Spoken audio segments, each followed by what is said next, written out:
السلام.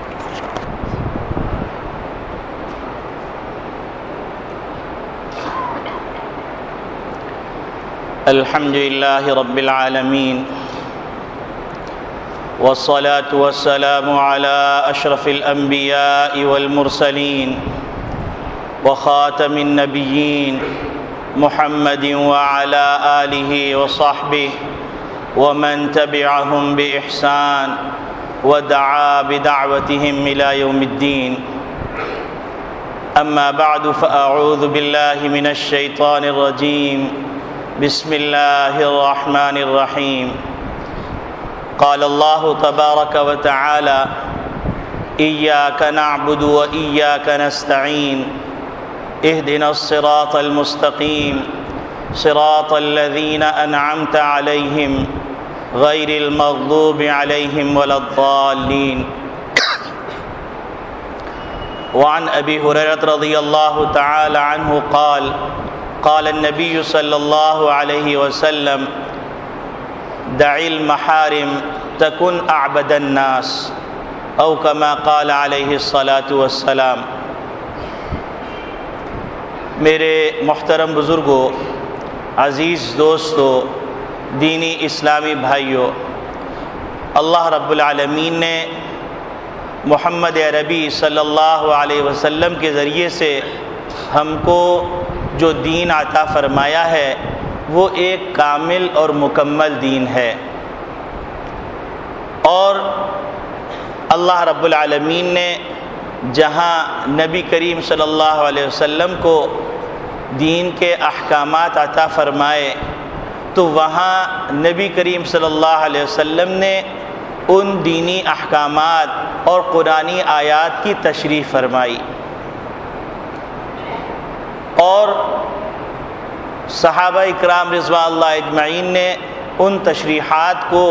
اپنے سینے میں محفوظ فرمایا، اور پھر یہ تشریحات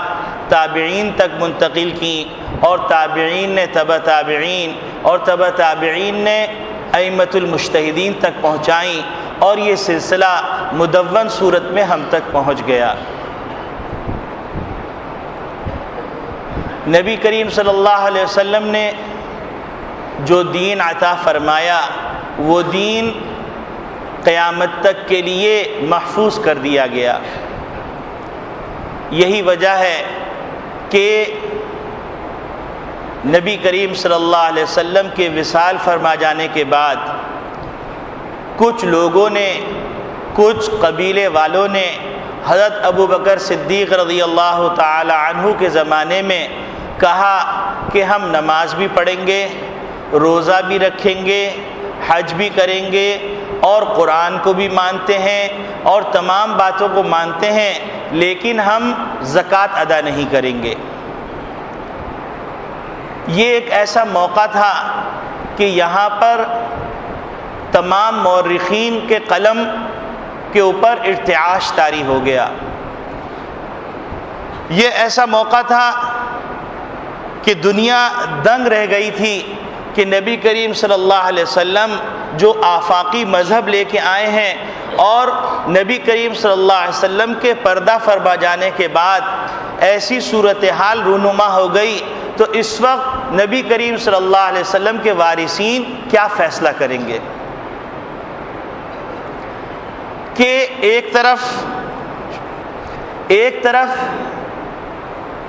ایمان کا مطالبہ ہے، وہ پورا کیا جا رہا ہے، دینی تعلیمات میں سے، دینی ارکان میں سے دیگر ارکان پورے کیے جا رہے ہیں، صرف زکوٰۃ کا انکار کیا جا رہا ہے. تو ایسی قوم کے ساتھ کیا معاملہ کیا جائے؟ حضرت عمر خطاب رضی اللہ تعالی عنہ جیسے جلیل القدر صحابی جو دین کے معاملے میں انتہائی غیور واقع ہوئے تھے، اور شیطان بھی ان سے کپکپاتا تھا، اور شیطان بھی راستہ بدل دیتا تھا جس طرف حضرت عمر خطاب رضی اللہ تعالی عنہ گزر رہے ہوتے تھے. حضرت عمر خطاب رضی اللہ تعالی عنہ بھی اس وقت یہ فیصلہ نہیں کر پا رہے تھے کہ اس وقت کیا فیصلہ کیا جائے. وہ فرما رہے تھے، جب شورا کا اجلاس ہوا اور تمام اصحاب الرائے صحابہ اکرام رضوان اللہ اجمعین جمع ہوئے اور حضرت عمر خطاب رضی اللہ تعالیٰ عنہ نے فرمایا امیر المومنین یہ کیسے ممکن ہے کہ ہم اہل اسلام کے خلاف تلوار اٹھائیں؟ حضرت ابو بکر صدیق رضی اللہ تعالیٰ عنہ نبی کریم صلی اللہ علیہ وسلم کے بعد سب سے زیادہ افقہ تھے، سب سے زیادہ دین کو سمجھنے والے تھے۔ حضرت ابو بکر صدیق رضی اللہ تعالیٰ عنہ نے ارشاد فرمایا اَيُنْقَصُ الدِّينُ وَأَنَا حَيٌّ، کہ دین کے اندر قطع برید کی جائے اور ابو بکر زندہ ہو، یہ کیسے ہو سکتا ہے؟ اور پھر ان کی اس دلیل کے آگے تمام کو سر تسلیم خم کرنا پڑا، اور پھر تاریخ نے لکھا کہ دین قیامت تک کے لیے جس طرح نبی کریم صلی اللہ علیہ وسلم لے کے آئے ہیں اسی طرح محفوظ رکھا جائے گا۔ اور مورخین نے اس بات کو لکھا کہ اگر ابو بکر صدیق رضی اللہ تعالیٰ عنہ یہ فیصلہ نہ کرتے تو قیامت تک آنے تک دین کی شکل اتنی متغیر ہو جاتی کہ کسی کو زکوٰۃ پسند نہ آتی تو وہ زکوٰۃ چھوڑ دیتا، کسی کو حج میں مشقت لگتی تو وہ حج چھوڑ دیتا، کسی کو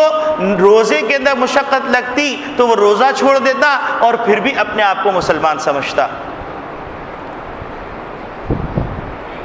تو میرے عزیز دوستو بھائیو، نبی اکرم صلی اللہ علیہ وسلم جو دین لے کے آئے ہیں یہ دین قیامت تک کے لیے ہے، اور اس دین کے اندر کوئی ایسی جگہ نہیں ہے کہ جہاں پر نبی کریم صلی اللہ علیہ وسلم نے ہم کو دھوکے میں نعوذ باللہ رکھا ہو، یا نبی کریم صلی اللہ علیہ وسلم نے اس کا بیان نہ فرمایا ہو، جبکہ اللہ رب العالمین ارشاد فرما رہے ہوں وَأَنزَلْنَا إِلَيْكَ الذِّكْرَ لِتُبَيِّنَ لِلنَّاسِ، کہ ہم نے قرآن آپ پر نازل کیا ہے تاکہ آپ اس کو کھول کھول کے وضاحت کے ساتھ لوگوں کو بتلائیں۔ تو نبی کریم صلی اللہ علیہ وسلم نے پوری وضاحت کے ساتھ بیان فرمایا، حتیٰ کہ حجۃ الوداع کے موقع پر نبی اکرم صلی اللہ علیہ وسلم نے تمام صحابہ اکرام رضوان اللہ اجمعین کے اجتماع میں خطاب کر کے فرمایا کہ اے لوگو بتلاؤ کہ کیا جو امانت اللہ نے میرے سپرد کی تھی وہ میں نے تم تک پہنچا دی؟ تو سب نے بیک زبان ہو کے کہا کہ یقیناً اللہ کے رسول آپ نے حق ادا کر دیا۔ تو پھر نبی کریم صلی اللہ علیہ وسلم نے اللہ کو گواہ بنایا اور سارے مجمع کو گواہ بنایا اور فرمایا کہ گواہ رہنا کہ میں نے اللہ نے جو میری ذمہ داری لگائی تھی وہ تم تک پہنچا دی۔ اور پھر نبی کریم صلی اللہ علیہ وسلم نے قیامت تک کے آنے والے اپنی امتیوں کو یہ ایک ذمہ داری سونپی فَلْيُبَلِّغِ الشَّاهِدُ الْغَائِبُ، کہ جو تم میں سے موجود ہے اس بات کو سن رہا ہے تو وہ جو غیر موجود ہے قیامت تک آنے والا ہے تو نسل در نسل اس پیغام کو تم کو پہنچانا ہے۔ تو گویا کہ نبی کریم صلی اللہ علیہ وسلم نے امت کے ذمے یہ لگایا کہ دین کی صحیح شکل، دین کی صحیح صورت اور دین کی صحیح تشریح امت تک پہنچانا امت کے علماء کی ذمہ داری ہے، اور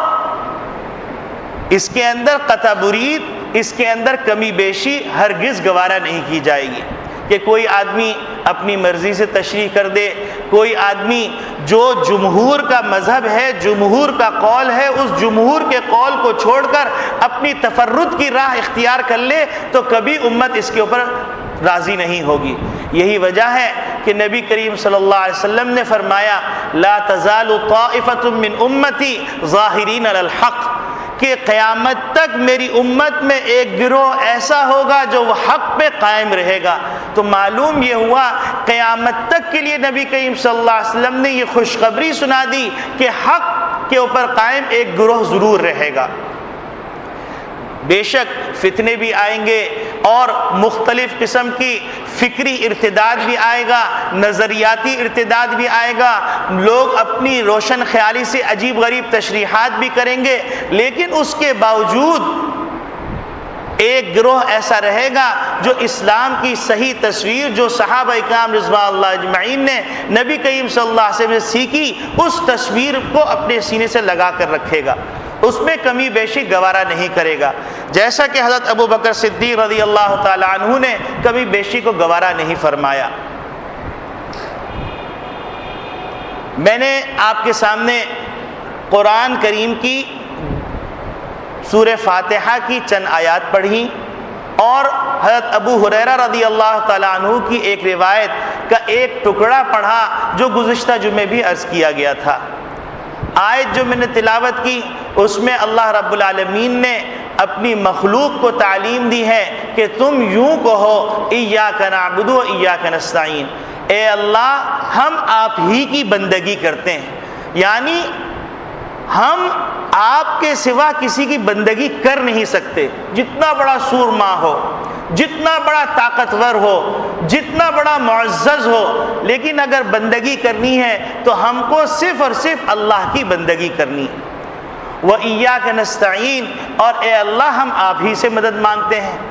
اور جو عربی پڑھتے ہیں وہ جانتے ہیں کہ التقدیم ما حق التاخیر یفید الحصر، کہ جو چیز مؤخر لائی جائے اس کو مقدم کر دیا جائے تو اس میں حصر کا معنی آ جاتا ہے، یعنی ایاک نعبد، ہم آپ ہی کی عبادت کرتے ہیں، آپ کے سوا کسی کی بندگی نہیں کرتے۔ وَإِيَّاكَ نَسْتَعِينُ، ہم آپ ہی سے مدد مانگتے ہیں، آپ کے سوا کسی سے مدد نہیں مانگتے۔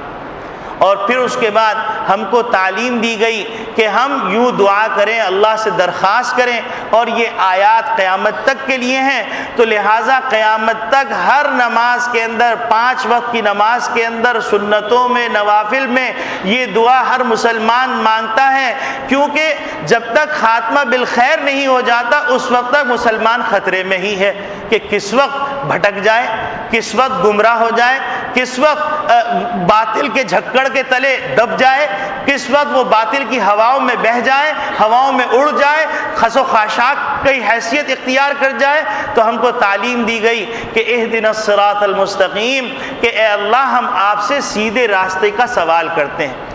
اب آپ غور فرمائیے کہ اللہ رب العالمین یہاں پر یہ کہہ دیتے تو کافی تھا کہ اہدنا الصراط المستقیم، لیکن اللہ رب العالمین نے سیدھے راستے کا تعین بھی فرما دیا، صراط الذین انعمت علیہم، کہ وہ راستہ جن لوگوں کا راستے، جن لوگوں پر آپ نے انعام فرمایا ہے ان کا راستہ دکھلا دیجئے۔ تو معلوم یہ ہوا کہ صراط مستقیم جو ہے کسی فرد واحد کی تشریح کی بنیاد پر متعین نہیں ہوگا،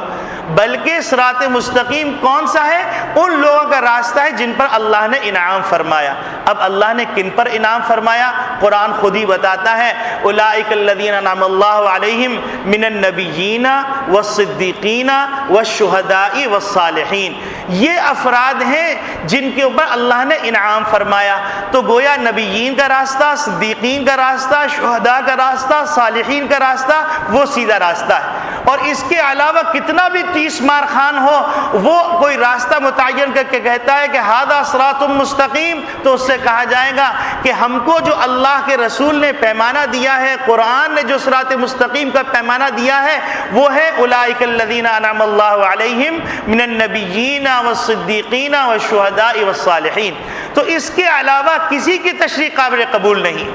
اس کے علاوہ کسی کا راستہ قابل قبول نہیں، اس کے علاوہ کسی کی بات قابل قبول نہیں۔ کوئی کتنا بھی بڑا دعوے دار ہو اپنے مصلح ہونے کا، اپنے متقی ہونے کا، اپنے پرہیزگار ہونے کا، لیکن اگر حضور اکرم صلی اللہ علیہ وسلم اور صحابہ اور تابعین، تبع تابعین کے راستے کو چھوڑ کر کوئی راستہ اختیار کرے گا، وہ راستہ اس کے منہ پہ تو مارا جا سکتا ہے لیکن اس کی نقالی نہیں کی جا سکتی، اس پہ چلا نہیں جا سکتا، اس کو اختیار نہیں کیا جا سکتا۔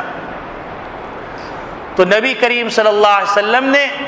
اللہ رب العالمین نے نبی کریم صلی اللہ علیہ وسلم کو اور نبی کریم صلی اللہ علیہ وسلم نے ہم کو یہ تعلیم فرمائی کہ ہر وقت زندگی کے ہر موڑ پر اللہ سے مانگتے رہو۔ ایک تو اس بات کا اعتراف کرتے رہو ہم بندے ہیں تو اللہ کے ہیں، ہمارا کوئی معبود ہے تو اللہ ہے، ہمارا کوئی مسجود ہے تو اللہ ہے، ہمارا کوئی محبوب ہے تو اللہ ہے، ہمارا کوئی خالق ہے تو اللہ ہے، ہمارا کوئی رازق ہے تو اللہ ہے، ہمیں کوئی عزت دینے والا ہے تو اللہ ہے، ہمیں کوئی ذلت دینے والا ہے تو اللہ ہے، ہمیں کوئی خوشیاں دینے والا ہے تو اللہ ہے، ہمیں کوئی غم دینے والا ہے تو اللہ ہے، ہمیں اولاد دینے والا اللہ ہے، ہمیں سکون دینے والا اللہ ہے، عزیز و جبار وہی، خالق کائنات وہی، ذو القوۃ المتین وہی، وہ خلاق دو جہاں وہی، رب السماوات والارض وہی، بدیع السماوات والارض وہی، وہی عزیز، وہی جبار، وہی مہیمن، وہی ذو القوہ، وہی اللہ ہے۔ اللہ کے سوا ہم کسی کو نہیں جانتے، اور اللہ اور اللہ کے رسول کی بنیاد پر محبتیں ہوں اور اللہ کے رسول کی بنیاد پر نفرتیں ہوں تو ایمان ہے. اور اگر ذاتی غرضوں کی بنیاد پہ محبتیں ہوں، ذاتی مفادات کی بنیاد پہ محبتیں ہوں، تو ان محبتوں پر اللہ کی طرف سے کوئی بشارت نہیں، اس میں کوئی خوشی کی بات نہیں. یہی وجہ ہے کہ صحابہ کرام رضوان اللہ اجمعین آپس میں محبت کرتے تھے تو اللہ کے لیے کرتے تھے، اگر آپس میں ناراضگی کرتے تھے تو اللہ کے لیے کرتے تھے. تو میرے عزیز دوستو بھائیوں، ہم کو جو راستہ دیکھنا ہے وہ اس آئینے کے اندر دیکھنا ہے، اور اس راستے ہی کا ہم سے درخواست کرنے کا کہا گیا ہے کہ ہر نماز کے اندر، کیونکہ مرتے دم تک ہم کو ایک سیدھے راستے کی ضرورت ہے اور اس راستے پہ استقامت کی ضرورت ہے. دوسری بات یہ کہ نبی کریم صلی اللہ علیہ وسلم جو دین لے کے آئے ہیں وہ دین انسان کی تمام زندگی کے شعبوں کے اوپر محیط ہے. ایسا نہیں ہے کہ نماز کے اندر تو ہم مسلمان ہوں اور معاملات کے اندر، خوشی کے اندر اور اپنی دوسری ضروریات کے اندر ہم آزاد ہوں. یہ تو عیسائی کا مذہب تو ہو سکتا ہے، یہودی کا مذہب تو ہو سکتا ہے، ہندو کا مذہب تو ہو سکتا ہے، بدھ مت کا مذہب تو ہو سکتا ہے، آتش پرست کا مذہب ہو سکتا ہے، لیکن محمد عربی صلی اللہ علیہ وسلم کا لایا ہوا دین والا مذہب نہیں ہو سکتا. نبی کریم صلی اللہ علیہ وسلم نے ہم کو جہاں نماز پڑھنا سکھایا، جہاں وضو کرنا سکھایا، جہاں استنجا کرنا سکھایا، جہاں پاکی کے مسائل سکھائے، جہاں پر نبی کریم صلی اللہ علیہ وسلم نے دیگر احکامات سکھائے، تو وہاں پر نبی کریم صلی اللہ علیہ وسلم نے ہم کو یہ بھی سکھلایا کہ تم خوشی کیسے مناؤ، تم اپنے معاملات کیسے کرو، تمہاری معاشرت کیسی ہو، تمہارے اخلاق کیسے ہوں. ایسا نہ ہو کہ تمہارے اخلاق کمرشل اخلاق ہوں، تم بڑے با اخلاق ہو کمرشل بنیادوں پر، لیکن جب شریعت کا معاملہ آئے تو تم سے زیادہ بد اخلاق کوئی نہ ہو، تو یہ کوئی اخلاق نہیں.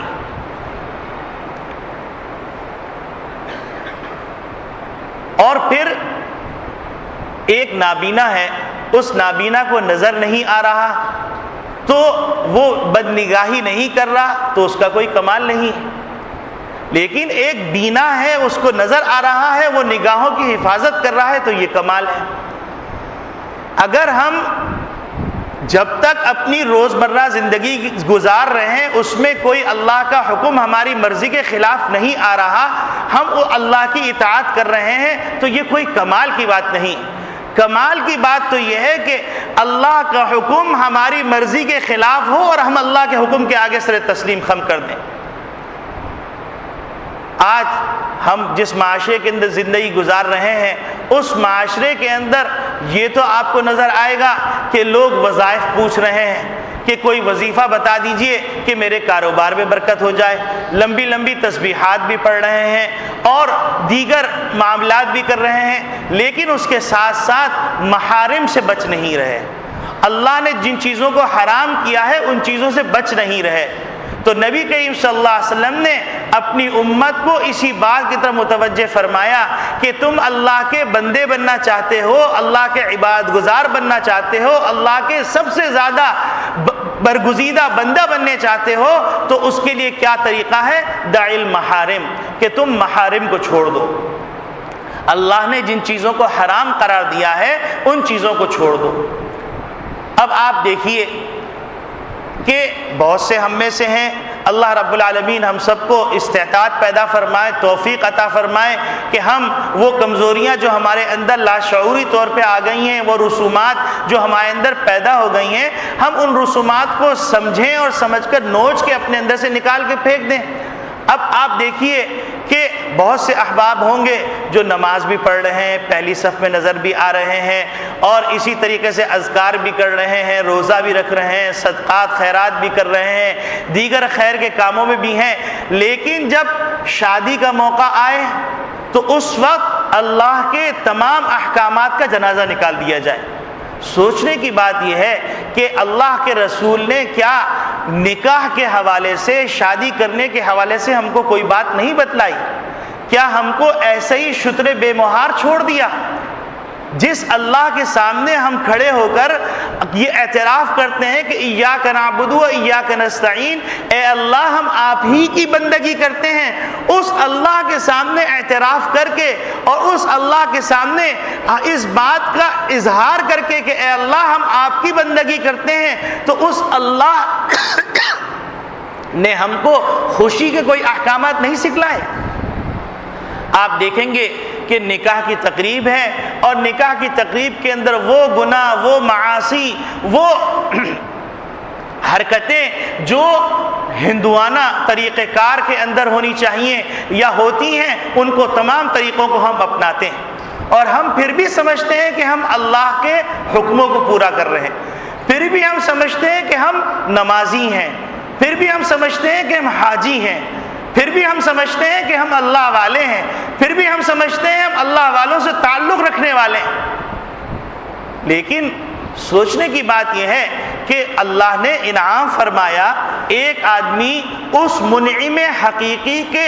شکر گزاری کے اندر عاجزی کرتا ہے یا اس کے سامنے خود سری کرتا ہے۔ اگر آپ میرے ساتھ اچھا معاملہ کریں گے تو اس اچھے معاملے کے صلے کے اندر کیا میں آپ سے بد اخلاقی سے پیش آؤں گا؟ یقیناً ایک انسان کا شعور اور بنیادی خیال اور ان کامن سینس اس کا یہ کہتا ہے کہ جس نے احسان کیا اس احسان کے صلے میں اس کے سامنے عاجزی کی جائے۔ تو اللہ رب العالمین ہمارے ساتھ احسان کریں کہ ہماری زندگی کے اندر ہمارے بچوں کی شادی کا انتظام ہو جائے، ہمارے بچوں کی خوشی کا انتظام ہو جائے، اور ہم اپنے بچوں کی خوشیاں اپنے آنکھوں سے دیکھ لیں۔ اس وقت ہم اللہ کے سامنے سجدہ ریز ہوں، شکر کا سجدہ کریں، یا ہم اللہ کے سامنے بغاوت کریں اور اللہ کے باغیوں کو اور ان لوگوں کو جن لوگوں نے علماء اکرام کو سولیوں پہ لٹکایا ہو، جن لوگوں نے ہماری ماؤں بہنوں کو آزادی کے وقت، تحریک آزادی کے وقت ان کے حمل ضائع کر دیے ہوں، ان کے حمل کے اندر نیزے مار کے بچوں کو نیزے کے اوپر رکھ کے دو ٹکڑے کر دیا ہو، ہم ان کی نقالی کریں؟ کیا مسلمانوں کا اپنا کوئی کلچر نہیں ہے؟ کیا مسلمانوں کی اپنی کوئی معاشرت نہیں ہے؟ کیا مسلمانوں کی اپنی کوئی ثقافت نہیں ہے؟ کیا مسلمانوں کے پاس نکاح کرنے کا کوئی طریقہ نہیں ہے؟ کیا نبی کریم صلی اللہ علیہ وسلم خوشی کرنے کا اور خوشی منانے کا کوئی طریقہ بتلا کے نہیں گئے؟ دیکھیں گے تو آپ کو نظر آئے گا کہ شادی کی تقریبات ہیں، اور شادی کی تقریبات کے بارے میں پہلے تو ہمارے تصور میں یہ ہوتا ہی نہیں کہ یہ شادی کوئی عبادت بھی ہے یا کوئی ایسے ہی رسم ہے۔ ہم یہ سمجھتے ہیں کہ شادی ایک رسم ہے، جبکہ اللہ کے رسول فرماتے ہیں کہ شادی رسم نہیں ہے، نکاح رسم نہیں ہے، نکاح ایک عظیم عبادت ہے، اور اتنی عظیم عبادت ہے، اتنی عظیم عبادت ہے، اتنی عظیم عبادت ہے کہ 1,24,000 کم و بیش انبیاء علیہ السلام سب کی سنت قرار دیا گیا۔ اور پھر نبی کریم صلی اللہ علیہ وسلم نے فرمایا النکاح من سنتی، نکاح میری سنت ہے۔ تو نکاح کی عبادت ہونے میں کیا شک رہ جاتا ہے؟ اور پھر نکاح کی عظمت اس بات سے سمجھ میں آ سکتی ہے کہ نبی کریم صلی اللہ علیہ وسلم نے ایک موقع پہ فرمایا کہ جس نے نکاح کر لیا اس نے اپنے نصف دین کی حفاظت کر لی، اس نے اپنے نصف دین کی تکمیل کر لی، اب وہ باقی نصف کی فکر کرے۔ تو اب آپ اندازہ فرمائیے، نبی کریم صلی اللہ علیہ وسلم نے حج کے فضائل بھی بیان فرمائے، نبی کریم صلی اللہ علیہ وسلم نے زکوٰۃ کے فضائل بھی بیان فرمائے، نبی کریم صلی اللہ علیہ وسلم نے نماز کے فضائل بھی بیان فرمائے، نبی کریم صلی اللہ علیہ وسلم نے دیگر فضائل بھی بیان فرمائے، لیکن کسی فضیلت کے اندر نبی کریم صلی اللہ علیہ وسلم نے ان فرائض کے بارے میں ہی نہیں فرمایا کہ یہ نصف دین ہے، لیکن نبی کریم صلی اللہ علیہ وسلم نے نکاح کے بارے میں فرمایا کہ یہ نصف دین ہے۔ اب اتنی عظیم عبادت، اتنی عظیم عبادت، اس عظیم عبادت کو جب ہمارے ذہنوں میں عبادت کا تصور نہیں ہوگا تو ہم گناہوں کی گندگی سے اس کو ناپاک کر دیں گے۔ دیکھیے ہمارے نگاہوں کے اندر نماز عبادت ہے، اگر کسی نمازی سے کہیے کہ بھائی تم نماز پڑھ رہے ہو، ابھی نماز کے اندر 10 منٹ باقی ہیں، تم ایسا کرو یہ جو ہے ہیڈ فون لے جاؤ اور چھوٹا ٹیپ ریکارڈر لے جاؤ جیب میں رکھ لو، جب تک نماز کا وقت قریب نہیں آتا اس وقت تم ہیڈ فون پہ گانے سنتے رہو، وقت گزر جائے گا۔ تو مسلمان چونکہ نماز کو عبادت سمجھتا ہے، وہ ایک دم کمزور سے کمزور ایمان والا بھی برنگیختہ ہو جائے گا، کہے گا مجھے کافر بنانا چاہتے ہو، میں اپنے گناہوں کو معاف کروانے جا رہا ہوں اور تم مجھے کون سا راستہ بتلا رہے ہو؟ کیونکہ نماز کو عبادت سمجھتے ہیں مسلمان۔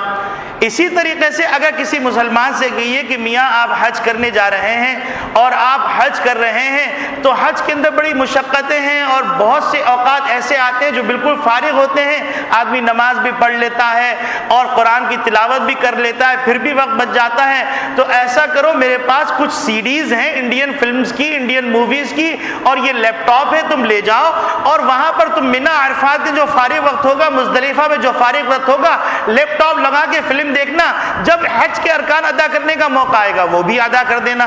تو آدمی ایک دم کہے گا کہ میاں میں اپنے گناہ معاف کروانے جا رہا ہوں، میں اس عبادت کے ساتھ گناہ کی آمیزش نہیں کر سکتا ہوں، تم میرے دشمن ہو۔ آدمی فوراً کہہ دے گا، کیونکہ اس انسانوں کے دماغ کے اندر نماز بھی عبادت ہے، حج بھی عبادت ہے اور واقعتاً عبادت ہے، زکوٰۃ بھی عبادت ہے، واقعتاً عبادت ہے، اسی طریقے سے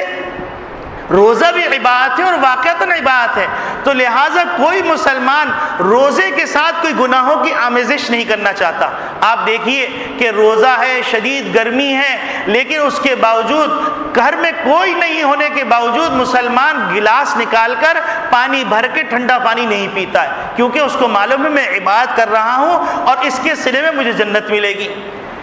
لیکن اسلامی تعلیمات کو جب ہم نے مسجدوں میں لا کے بند کر دیا اور مسجدوں کے اندر سے بھی صرف نمازوں کے اندر لے جا کے بند کر دیا، تو ہمارے ذہنوں سے نکل گیا کہ نکاح بھی کوئی عبادت ہے۔ جب ہمارے ذہنوں سے یہ بات نکل گئی اور یہ صاف ہو گئی ذہنوں سے، تو ہم اس کے اندر اپنے آپ کو آزاد سمجھنے لگے، اور آزاد سمجھ لینے کے نتیجے کے اندر حالانکہ ہم نماز کے ساتھ گناہوں کی آمیزش نہیں کر سکتے، لیکن ہم نکاح کے ساتھ گناہوں کی آمیزش کر لیتے ہیں۔ کیسے؟ مثال کے طور پر نکاح سے پہلے 15-20 تقریبات رکھ دی گئیں، غزل کا پروگرام ہے، مہندی ہے، مایوں ہے، ڈانڈی کی تقریب ہے اور دیگر فضولیات ہیں، نافرمانیاں، اللہ کی معصیت، اللہ کی زمین پر ہیں، اللہ کا رزق کھا رہے ہیں، اللہ کا دیا ہوا لباس پہنے ہوئے ہیں، اللہ کی نعمتوں سے مالا مال ہے، اور اسی اللہ کی جس کی طاقت سے بڑی کوئی طاقت ہی نہیں ہے، اسی کے آسمان تلے اس کی نافرمائی ڈنکے کی چوٹ پہ کر رہے ہیں۔ تو یہ مسلمانوں کی دوہری پالیسی ہے کہ مسجد کے اندر تو مسلمان ہیں لیکن مسجد سے باہر نافرمان ہیں۔ اسی طریقے سے آپ دیکھیں گے کہ ایسی عجیب غریب رسومات، ایسی غلیظ رسومات کہ جس کا ہم آپ تصور نہیں کر سکتے، کہ نکاح سے پہلے ڈانڈی کا پروگرام رکھا، لڑکے لڑکیاں چاہے محرم ہو نہ محرم ہو کوئی بھی ہو، ایک ساتھ ڈانس کرنا ویسے ہی جائز نہیں، پھر ایک ساتھ ڈانس کرنا اور اس کے اندر برہنہ لباس پہننا اور اس کے اندر بے تکے اشعار پڑھنا، یہ سب ہو رہا ہے، اور یہ نکاح جیسی عظیم عبادت کے نام پر ہو رہا ہے۔ اور پھر نبی کریم صلی اللہ علیہ وسلم تو فرما رہے ہیں کہ ان اعظم النکاح برکتا ایسرہ مؤونتا، کہ سب سے زیادہ برکت والا نکاح وہ ہے جس میں کم مشقت ہو، اور نبی کریم صلی اللہ علیہ وسلم نے اس عبادت کو آسان سے آسان کرنا بتلایا، کیونکہ جو انسان کی ضرورت کی چیز ہوتی ہے اس کو زیادہ آسان کر دیا جاتا ہے، زیادہ عطا کر دیا جاتا ہے۔ اب آپ دیکھیں گے کہ انسان کی پانی ضرورت ہے، اللہ نے پانی وافر مقدار میں دنیا میں عطا کر دیا۔ انسان کی ضرورت آکسیجن اور ہوا ہے، اللہ رب العالمین نے وافر مقدار میں عطا فرما دیا۔ جتنی بھی انسانی ضروریات ہیں اللہ نے اس کو آسان فرمایا۔ پہلے زمانے میں نکاح آسان ہوتا تھا اور اس کے نتیجے کے اندر گناہ کے راستے مشکل ہوتے تھے۔ آج نکاح مشکل ہو گیا، اور نکاح مشکل ہو جانے کے نتیجے کے اندر گناہ کے راستے آسان ہو گئے۔ اب آپ مجھے بتلائیے کہ یہ کہاں اسلام کا حصہ ہے، کہاں انسانی عقل مانتی ہے یہ بات کہ ایک شادی سے پہلے ایک صاحب نے اپنی بچی کی منگنی کے اوپر 15 لاکھ روپے خرچ کیے؟ بتائیے کہ کیا یہ معقول بات تھی؟ اسی طریقے سے اگر کسی انسان کو کہیں کہ بھائی آپ بہت اچھے آدمی ہیں، بہت سمجھدار ہیں اور اللہ نے آپ کو دیا بھی بہت ہے، آپ ایسا کیجئے کہ آپ نے جو پیسے کمائے ہیں ان پیسوں کو ذرا سا آگ میں ڈال دیجئے، تو ایک دم وہ چراغپا ہو جائے گا آدمی اور کہے گا میاں آپ کا دماغ خراب ہو گیا، میں نے پیسے کمائے ہیں، بے شک میرے پاس پیسے زیادہ ہیں لیکن بڑی محنت سے کمائے ہیں، میری محنت کی کمائی، حلال کی کمائی، میں اس کو برباد نہیں کروں گا۔ لیکن یہی انسان، اس کو شیطان نے ایسے راستے پہ ڈال دیا جس راستے پہ جا کر انسان نے اپنے پیسوں کو جلانا شروع کر دیا۔ اور وہ راستہ کیا کہ شادی کی تقریب سے پہلے آتش بازی کا ایک نظام رائج ہو گیا، اور حیران ہوں گے آپ کہ آتش بازی جو کہ ویسے ہی ہندوانہ کلچر کا حصہ ہے اور اس کو نکاح جیسی عظیم عبادت کے ساتھ ملا دیا گیا، اور پھر اس آتش بازی کے اندر جو پیسہ جلایا جاتا ہے، ایک صاحب نے اپنے بچے کی شادی کی آتش بازی کے اوپر 20 لاکھ روپے جلا کے پھینک دیے۔ اب ان سے کہا جاتا میاں آپ کے پاس اللہ نے دیا ہے 3-4 یتیم بچیاں، ان کی شادی کروا دیجئے، تو کہیں گے میاں ہمارے پاس کوئی پیسہ نہیں ہے، دماغ خراب مت کیجئے، یہاں سے نکل جائیے، ہر وقت منہ اٹھا کے مانگنے آ جاتے ہیں اور نامعلوم کیسے کیسے گستاخانہ کلمات کہیں گے۔ لیکن وہی انسان اپنے بچے کی خوشی کے اندر شیطان نے اس کی آنکھوں پر ایسے غفلت کا پردہ ڈالا، اس نے خوشی کے نام پر اپنے لاکھوں روپے جو انتہائی مشقت سے کمائے تھے اس کو آگ میں جلا دیا، اور پھر بھی سمجھ رہا ہے کہ میں مسلمان ہوں، پھر بھی سمجھ رہا ہے میں اللہ والا ہوں، پھر بھی سمجھ رہا ہے کہ میں دیندار ہوں۔ اور نبی کریم صلی اللہ علیہ وسلم فرما رہے ہیں دع المحارم تکن اعبد الناس، لمبی لمبی نوافل مت پڑھو، لمبی لمبی تسبیحات نہ پڑھو، لیکن حرام سے بچ جاؤ اور فرائض اور واجبات کو ادا کر دو، تم اعبد الناس بن جاؤ گے۔ اور اگر تم لمبی لمبی نوافل پڑھ رہے ہو اور لمبی لمبی تسبیحات پڑھ رہے ہو اور کسی شیخ سے مرید ہو کے بڑی بڑی تسبیحات اور ورد کر رہے ہو لیکن اللہ کی نافرمانی کر رہے ہو، اللہ کی معصیت کر رہے ہو، تو تم سے بڑا گستاخ کوئی نہیں، تم سے بڑا نافرمان کوئی نہیں، تم سے بڑا خودسر کوئی نہیں، تم سے بڑا اللہ کا باغی کوئی نہیں، تم سے بڑا متکبر کوئی نہیں جو منعم حقیقی کے سامنے تکبر کر رہا ہے۔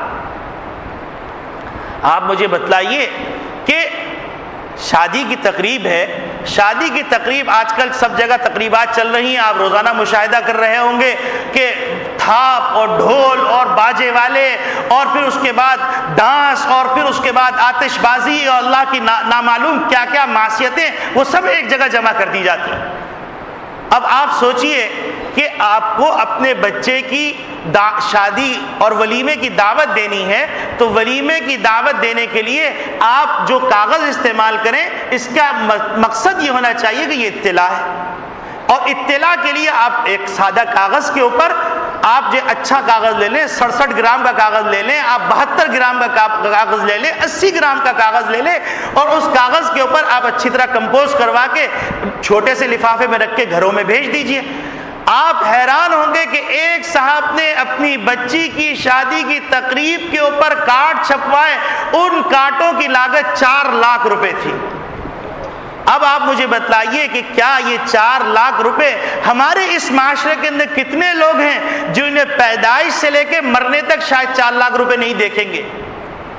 اسی معاشرے کے اندر جن کو اللہ نے نعمتوں سے مالا مال کیا ہے ان کو اپنے آپ کو مثالی اللہ کا بندہ بنانا چاہیے، وہ 4 لاکھ روپے خرچ کر رہے ہیں صرف ایک کارڈ کے لیے۔ اس کارڈ کی حیثیت یہ ہے کہ دیکھنے کے بعد بچے اس سے کھیل رہے ہوتے ہیں، ڈسٹ بن میں ڈال دیا جاتا ہے اور اس سے زیادہ کوئی حیثیت نہیں۔ اور حدیث شریف میں آتا ہے، مسلم شریف کی روایت ہے کہ اللہ رب العالمین ارشاد فرماتے ہیں لا تزل قدم عبد، کہ بندے کا قدم ہلے گا نہیں حشر کے دن جب تک کہ وہ 3 سوالات کے جوابات نہیں دے دے گا۔ پہلا سوال اس سے کیا جائے گا تم نے کہاں سے کمایا، دوسرا سوال کیا جائے گا کہاں خرچ کیا۔ ہمارے پاس جواب ہے؟ آج اگر حکومت پاکستان اعلان کر دے کہ آپ کی کمپنی کا آڈٹ ہوگا تو ہم اس آڈٹ کے لیے اتنے پریشان ہوتے ہیں، بڑے بڑے وکلاء سے رابطہ کرتے ہیں، بڑے بڑے آڈیٹر سے رابطہ کرتے ہیں اور کہتے ہیں کسی طریقے سے میرے اس معاملات کو نبھا دو، کہیں میں رسوا نہ ہو جاؤں، جتنا پیسہ خرچ ہوتا ہے خرچ کر لو۔ اور اللہ فرما رہے ہیں کہ اس دن کا دن ایسا ہے کہ اس دن نہ دوستی چلے گی، نہ رشوت چلے گی، نہ عہدہ چلے گا، نہ منصب چلے گا، نہ کوئی کی سفارش چلے گی۔ اس دن اللہ رب العالمین پوچھیں گے کہاں سے کمایا، کہاں خرچ کیا؟ کیا جواب ہوگا؟ کیا جواب ہوگا؟ اپنے ضمیر سے ہم پوچھیں کہ ہم اللہ کو کیا جواب دیں گے؟ اللہ وہ قادر مطلق ذات ہے، وہ فرماتی ہے علیم بذات الصدور، تمہارے دلوں کے بھیدوں کو بھی جانتا ہوں۔ وَكُلَّ شَيْءٍ أَحْصَيْنَاهُ كِتَابًا، اللہ فرماتے ہیں کہ ہم نے ردی چیزیں لکھ لی ہیں۔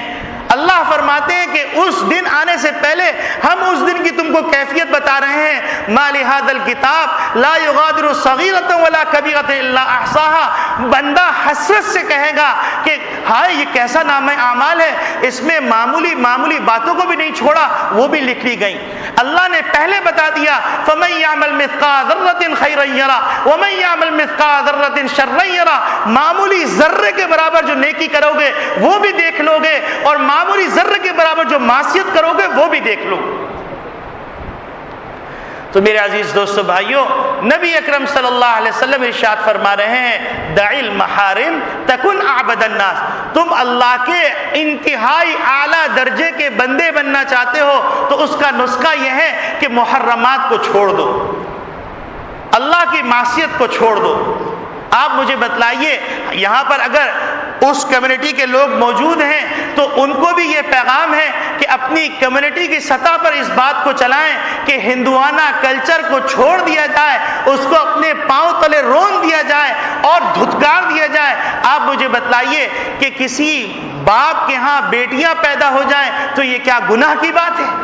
اللہ تو کہہ رہے ہیں کہ یہ رحمت ہے، اللہ تو کہہ رہے ہیں کہ یہ تمہارے لیے جہنم کی آڑ ہے، اللہ تو کہہ رہے ہیں یہ تمہارے لیے جنت کا دروازہ ہے، اور ہم نے اپنے ہاتھوں سے ان بیٹیوں کو اپنے لیے عذاب بنا دیا۔ اور وہ کیسے بنا دیا؟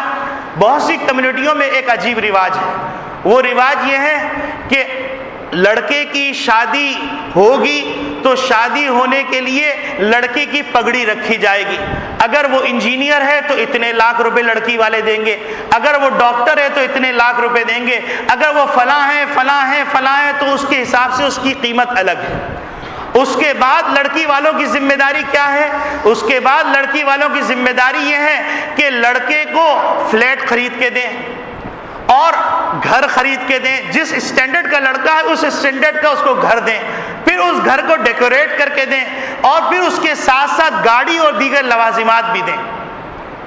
آپ جانتے ہوں گے کہ جب پراپرٹی کے اندر سٹا چلا تھا، بہادر آباد کے اندر ریٹ بڑھ گئے تھے،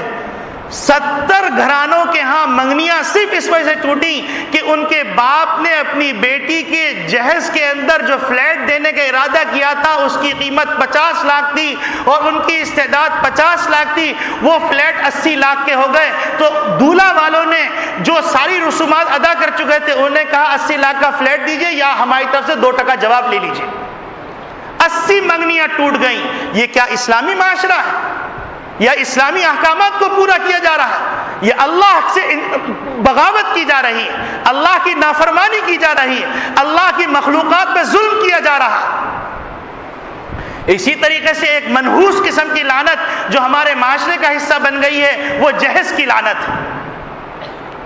ہمارے والد صاحب کے پاس ایک صاحب آئے اور آ کے کہنے لگے کہ حضرت میں نے اپنی بچی کی خوشی کے خاطر کہ میری بچی خوش رہے جہیز کے اندر تمام چیزیں دی، لیکن میں صرف سوئی کا سیٹ، سوئی کی کیا حیثیت ہے، سوئی کا سیٹ رکھنا بھول گیا۔ تو میری بچی روزانہ اپنی ساس سے سنتی ہے تیری ماں نے دیا کیا، سوئی تک تو دی نہیں۔ تو والد صاحب کے بعد جب یہ کیس آیا تو والد صاحب نے ان کو بٹھایا اور کہا میاں کچھ تو غیرت کرو، ان لوگوں نے سب کچھ دیا صرف تیرے کفن کا انتظام نہیں کیا تاکہ کچھ موت کا احساس ہو۔ کیا ہماری بیٹیاں نہیں ہیں؟ کیا ہم کو وہ ماں باپ نظر نہیں آتے جو ماں باپ آج کتنی بچیاں اس مسلمان معاشرے کے اندر ہیں کہ جن کے سروں کے اندر سفید بال چمکنے لگے اور باپ بستر کے اوپر غلاف کے اندر اپنے تکیے کے اندر اپنے منہ کو چھپا کر روتا ہے اور سسکتا ہے کہ میری بیٹی میری زندگی میں کسی اپنے گھر کی ہو جائے، اور وہ اس لیے اپنے گھر کی نہیں ہو سکتی کہ باپ کے پاس اتنی وسعت نہیں۔ قسم خدا کی میں ایسے لوگوں کو جانتا ہوں، اس والد کا چہرہ میری آنکھوں کے سامنے اب بھی ہے، پسینے میں شرابور میرے پاس آئے اور آنے کے بعد ڈیفنس میں رہتے تھے، کہنے لگے مولانا آپ مجھے تعویذ دے دیجئے، کسی سے تعویذ دلوا دیجئے، میں اپنا گھر بیچنا چاہتا ہوں، 1 سال ہو گیا میری بیٹی کی منگنی ہو چکی ہے لیکن میں فلیٹ نہیں کر سکا ہوں، میرے پاس گنجائش نہیں ہے، میں اپنا گھر بیچ کے اپنی بیٹی کو فلیٹ دلاؤں گا تو شادی ہوگی۔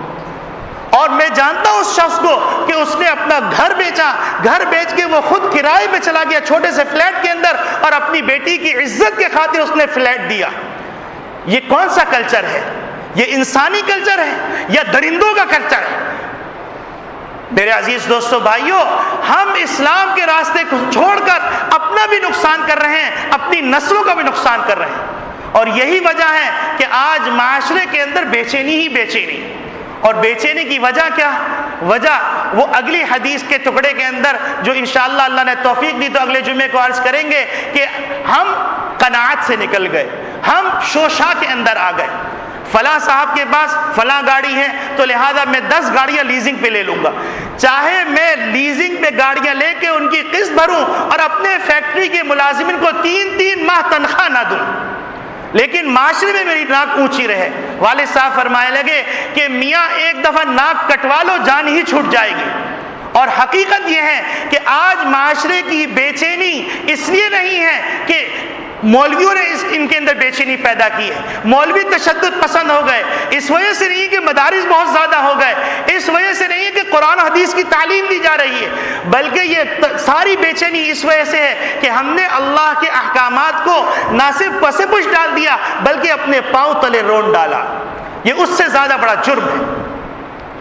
ایک آدمی غلطی میں گناہ کرتا ہے وہ کم گناہ گار ہے، لیکن ایک آدمی جانتے بوجھتے گناہ کرتا ہے وہ سخت گناہ گار ہے۔ اور نبی کریم صلی اللہ علیہ وسلم نے یہاں تک فرمایا کل امتی معافن الا المجاہرین، امت کے تمام لوگوں کو بخش دیا جائے گا کسی نہ کسی طریقے سے، لیکن جو اعلانیہ گناہ کرتے ہیں ان کو کبھی بخشنا نہیں جائے گا۔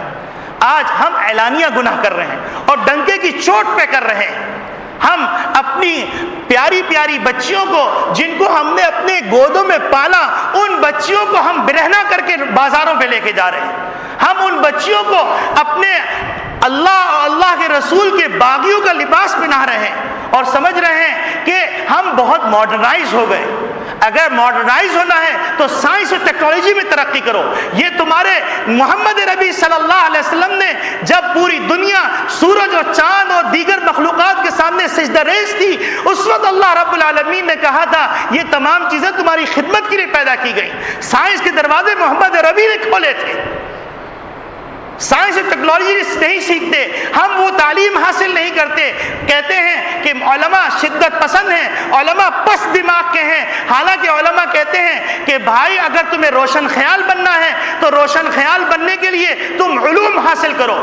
مجھے بتلائیے کہ اگر پاکستان کے اندر تعلیمی جب فیصد نکالا جاتا ہے ہم صومالیہ اور کینیا کے برابر ہوں تو ہم روشن خیال ہیں؟ یا ہم سے زیادہ پس نظر کون ہے؟ ہم سے زیادہ بدبخت کون ہوگا؟ اگر کرائم کا فیصد نکالا جائے تو کرائم کے اندر ہم بہت آگے ہیں۔ دھوکہ دہی کا فیصد نکالا جائے تو ہم دھوکہ دہی میں بہت آگے ہیں۔ فراڈ کا فیصد نکالا جائے تو ہم فراڈ میں بہت آگے ہیں، اور پھر بھی ہم اللہ والے ہیں۔ نبی اکرم صلی اللہ علیہ وسلم فرماتے ہیں دع المحارم، محرمات کو چھوڑ دو، تکن اعبد الناس، تم اللہ والے بن جاؤ گے۔ لمبی لمبی تسبیحات پڑھنے کی ضرورت نہیں۔ بے شک جو لوگ محارم کو چھوڑتے ہیں، جو لوگ محرمات کو چھوڑتے ہیں، فرائض کو ادا کرتے ہیں، لمبی لمبی تسبیحات پڑھتے ہیں، نوافل پڑھتے ہیں، ان کے بڑے بلند مقام ہیں اللہ کے ہاں۔ لیکن یہ اس بنیاد پہ کہا جا رہا ہے کہ لوگوں کے اندر ایک غلط فہمی عام ہو گئی ہے کہ نیکیاں بھی کرو گناہ بھی کرو۔ ارے بھائی معلوم نہیں کہ توبہ کی توفیق ملے گی کہ نہیں ملے گی۔ تو میرے عزیز دوستو بھائیوں، ہم جو نماز کے اندر ہر وقت دعا کرتے ہیں اس کی حقیقت کو اپنے دماغ میں بٹھا لیں کہ ہم جو کہتے ہیں اہدنا الصراط المستقیم، اے اللہ ہم کو سیدھا راستہ دکھلائیے، یہ نبی کریم صلی اللہ علیہ وسلم کو عطا کیا گیا۔ اور جب یہ صورت نازل ہوئی ہے اس کی فضیلت سن لیجئے کہ نبی کریم صلی اللہ علیہ وسلم تشریف فرما تھے، جبریل امین تشریف فرما تھے، اور نبی کریم صلی اللہ علیہ وسلم اور جبریل امین تشریف فرما ہونے کے دوران ایک آواز آئی۔ جبریل امین نے اوپر سر اٹھا کے دیکھا اور فرمایا کہ اے اللہ کے رسول، آج سے پہلے یہ عرش کا آسمان کا دروازہ نہیں کھلا، یہ پہلی دفعہ کھلا ہے۔ اور پھر فرمایا کہ جو فرشتہ آ رہا ہے آج سے پہلے وہ زمین پہ کبھی نہیں آیا، اور پھر اس کے بعد آج کے بعد پھر کبھی زمین پہ نہیں آئے گا۔ وہ فرشتہ آیا اور آنے کے بعد نبی اکرم صلی اللہ علیہ وسلم کو خوشخبری سنائی اور فرمایا کہ اللہ رب العالمین نے 2 نور عطا کیے ہیں، ایک سورہ فاتحہ کا نور اور دوسرے سورہ بقرہ کی آخری آیات۔ تو یہ سورہ فاتحہ خصوصی طور پر نبی کریم صلی اللہ علیہ وسلم کو عطا کی گئی ہے، اور اس سورہ فاتحہ کے اندر ہم کو کہا گیا ہے اہدنا الصراط المستقیم، کہ اللہ سے مانگو کہ اے اللہ مرتے دم تک ہم کو سیدھا راستہ دکھلانا، اور سیدھے راستے کا تعین بھی کر دیا۔ سیدھا راستہ کون سا ہے؟ صراط الذین انعمت علیہم، اے اللہ ان لوگوں کا سیدھا راستہ جن پر آپ نے انعام نازل کیا۔ قرآن نے اس کی تشریح کی، کیوں القرآن یفسر بعضہ بعضا، قرآن کا ایک حصہ دوسرے حصے کی خود تشریح کرتا ہے کہ اولئک الذین انعم اللہ علیہم من النبیین والصدیقین والشہداء والصالحین، کہ سیدھا لوگ، انعام والے لوگ، انعام یافتہ لوگ کون ہیں؟ من النبیین، صدیقین، شہداء اور صالحین۔ اللہ رب العالمین کہنے والے کو بھی سمجھ عطا فرمائے، اللہ رب العالمین کہنے والے کے گھر والوں کو بھی سمجھ عطا فرمائے اور سننے والوں کو بھی عطا فرمائے۔ ہمارے حلق سے بات اتر کے ہمارے دل میں اتر جائے، آپ کے کانوں سے اتر